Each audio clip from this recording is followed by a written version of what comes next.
நமக்குள்ளே பரிசுத்த ஆவியானவர் வாசம் பண்ணும் பொழுது நம்முடைய பங்கு ஊழியத்தில் நிச்சயமாக இருக்கும் என்று சொல்லி நேற்று நம்ம தியானித்தோம். இன்றைக்கும் அதே வரிசையில் ஆவியானவருடைய கிரியைகளை குறித்து நம்ம தியானிக்க இருக்கிறோம். இன்னைக்கு 16வது நாள். இன்றைக்கு நம்ம என்ன பார்க்க போகிறோம்னா, கர்த்தருடைய ஆவியானவர் ஒரு மனுஷனை எப்படி ஊழியத்தில் பயன்படுத்துகிறார், எப்படி ட்ரைனிங் கொடுக்குறார் என்பதை குறித்து நம்ம பார்க்க போகிறோம். அப்போஸ்தலர் நடவடிக்கைகள் 8ஆம் அதிகாரத்தில் 26வது வசனத்திலிருந்து 40வது வசனம் வரைக்கும் உள்ள அந்த பகுதியை நம்ம வாசிக்கும் பொழுது அதில் நம்ம பார்க்குறோம், பிலிப்பு என்கிற ஒரு மனுஷன் அங்கே வர்றான். ஆவியானவர் என்ன சொல்கிறாருன்னா, பிலிப்பு கிட்ட நீ போய் அந்த ரதத்துடனே நீ சேர்ந்து கொள் அப்படிங்கிறார். அவன் வனாந்திர மார்க்கமாக நடந்து போய் கொண்டிருக்கிறான். அதுவும் கர்த்தருடைய ஏவுதலின்படி தான் அவன் போகிறான். போகும்போது அங்கே எத்தியோப்பியா தேசத்திலிருந்து ஒரு கந்தாகே என்கிற ஒரு ராஜஸ்திரீ, அவளுடைய மந்திரி ஒருத்தன் எருசலேமுக்கு வந்து ஆண்டவரை தொழுது கொண்டு திரும்ப போய் கொண்டிருக்கிறான் ஊருக்கு. போகும்போது ஏசாயா தீர்க்கதரிசியின் புஸ்தகத்தை எடுத்து அவன் வாசித்து கொண்டே போகிறான். அவனுக்கு எதுவுமே புரியலை.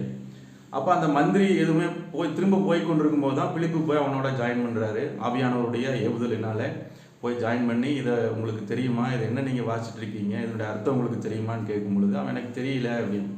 அப்போ அவனுக்கு விளக்கி சொல்லுகிறான், நமக்காக பலியிடப்பட்ட தேவாட்டுக்குட்டியானவர் இயேசு கிறிஸ்து, அவருடைய இரத்தத்தினாலே நாம் மீட்கப்பட்டோம்ங்கிற அந்த சுவிசேஷத்தை அவன் சொல்லும் பொழுது அந்த கந்தாகையுடைய மந்திரி வந்து அவனை அதை பிலீவ் பண்ணுறான், அதை ஏற்றுக்கொள்கிறான். இயேசு கிறிஸ்துவே தேவனுடைய குமாரன் என்று சொல்லி அறிக்கையிடுகிறான். எதுவுமே புரியாமல் இருந்தவனுக்கு இவ்வளோ பெரிய ஆழமான சத்தியம் எப்படி புரிஞ்சுது அப்படின்னா, அது ஆவியானவருடைய கிரியை. இவன் பாட்டுக்கு ஒரு வழியில் போயிட்டு இருந்த பிலிப்பு எப்படி இந்த கந்தாகை மந்திரியை சந்தித்தான் அப்படின்னா, அந்த ஆவியானவருடைய வழிநடத்துதல், ஏவுதல். இப்படி தான் ஒரு மனுஷனை வந்து ஆவியானவர் ஊழியத்தில் கொண்டு போகிறார், அதை அவனை பயன்படுத்துகிறார். அநேகருக்கு பிரயோஜனமாக கர்த்தர் அவனை மாற்றுகிறார். பிலிப்பு திரும்ப அவனுடைய ஊழியம் திரும்ப தொடங்குது. 40வது வசனத்தில் வாசிக்கும் பொழுது திரும்ப அவனுடைய ஊழியத்தை அவன் தொடங்குறான். இப்போ பாருங்க, ஒரு மனுஷனுக்குள்ள ஆவியானவர் இருக்கும்போது அவனை சும்மா இருக்க விடுகிறது இல்லை. யாராவது ஒருத்தர்கிட்ட போய் சுவிசேஷத்தை சொல்லி அந்த சுவிசேஷத்தை கேட்கிற ஆட்கள் வந்து ஏற்றுக்கொள்கிற அந்த மனப்பக்குவத்தை அவங்களுக்கு கொடுத்து அங்கே ஊழியத்தை கர்த்தருங்க நிறைவேற்றுகிறார். இப்படிப்பட்ட அனுபவம் ரொம்ப ரொம்ப நமக்கு அவசியமாக இருக்குது இந்த நாட்களில். ஆவியானவர் நமக்குள்ளே இருக்கிறார் என்று நாம் அறிக்கையிடுகிறோம் என்று சொன்னால் நிச்சயமாகவே இப்படிப்பட்ட அனுபவம் நமக்கு அவசியமாக இருக்குது. கர்த்தர் நம்மை ஆசீர்வதிப்பார்.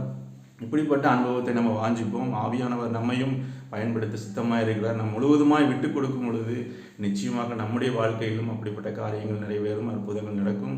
God bless you. மீண்டும் நாளைக்கு சந்திப்போம்.